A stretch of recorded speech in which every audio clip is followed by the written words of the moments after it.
Hello, my fellow luminaries. It is Kay. And can you believe it? We are officially one day in for the 2024 Penlight Spring into Summer Journal Challenge. I'm so excited.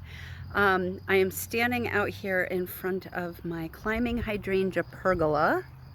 I don't know if you can see this. It's like a little wonderland place.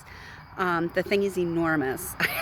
It's just kind of grown and taken over the world, so when you stand under it, it's like a canopy. You may notice it's also a little wet. It's been raining here today, and that is kind of related to our journal prompt today. So today's prompt comes from my grandfather, who is a lifelong farmer, and I grew up in an apple orchard. And so my grandfather would always tell us that you need 6 inches of rain in June to put size on the apples, which is kind of a funny thing because for a lot of people, apples are not something they think about in June. They don't think about them until September.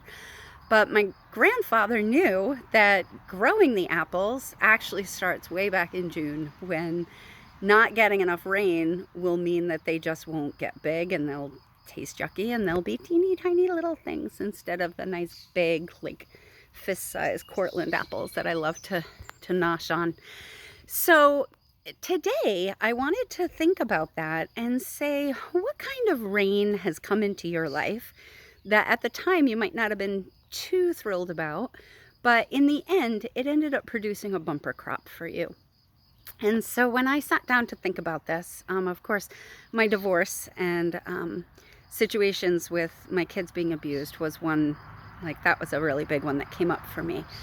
And it's tempting to think that those rainstorms, those floods that I kind of felt like I was in a perpetual deluge, it's tempting to think that there's nothing good that comes out of them. And I have actually, when I did this prompt, found that there were a lot of good things that have come out of this. For me, I would never want to go through it again, but I think the biggest thing I came away with was that I have learned to have such a tender heart for other people, and that people get into situations all the time, sometimes of their own making, sometimes of somebody else's making. And there was a time when I would judge that and say, well, if you just made better decisions, you wouldn't have gotten yourself into that situation. And I've realized that that's not really, first of all, it's not helpful, but it's also not true. And that sometimes things come to us that we have to suffer for one reason or another. And that suffering part is really awful. But I look back at the last decade of my life and I say, because of this, I've taught my children a lot of great coping skills, a lot of relationship management skills that they're going to have for their whole lives, that's going to impact them and their kids.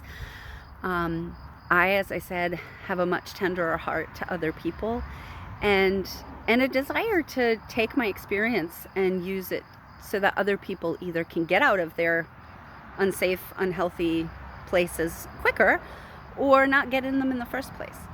So I can't wait to hear what the rain has brought to you for good crops.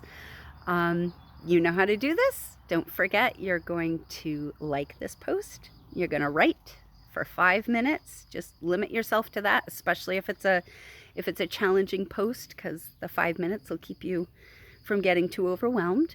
Put a comment so we can see what you're thinking, and then tag me and 2 other people. Share it as freely as you wish. All right, go forth and penlight, my friends.